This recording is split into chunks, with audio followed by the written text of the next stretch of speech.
Wish TV's Focus on Food is a commitment to improving food accessibility in the community. Hear from expert culinary contributors, health professionals, and people who are making a difference in the fight to eradicate hunger. Made possible by Indiana University Health.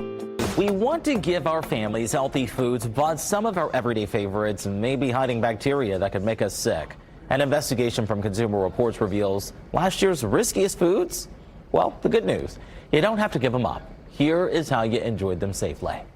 With foodborne illness outbreaks making headlines, some shoppers are being extra cautious. It's bothersome, so that's why I make sure that I clean all my vegetables and fruit. We do buy organic as much as we possibly can. Those are good moves, but they aren't enough to protect you. The CDC says tens of millions of Americans get sick from contaminated food every year, some of it organic. Last year, recalls linked to E. coli, salmonella, and listeria jumped 41% compared to the year before, and related hospitalizations and deaths more than doubled. Consumer Reports has identified the top offenders. For seniors, very young children, or anyone with a compromised immune system, even consuming a very small amount of this bacteria can be life-threatening. Consumer Reports has identified the top offenders from last year: leafy greens and deli meat, onion, cucumbers, and organic carrots and organic basil, eggs, raw milk, and raw milk cheese and soft cheeses like queso, fresco.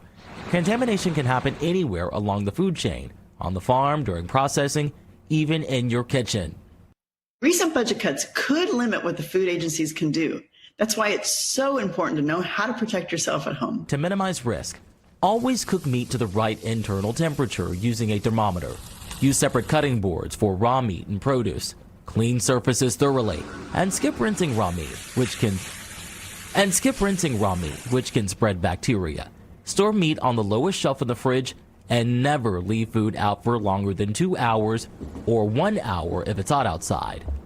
Consumer Reports says there are other common foods that can carry hidden risks to raw sprouts, shellfish like oysters, even uncooked flour and unpasteurized juices. They've all been linked to outbreaks. This is the Wish TV Focus on Food podcast, made possible by Indiana University Health. Find more on the Focus on Food website by visiting wishtv.com/food and watch the ongoing coverage on Wish TV.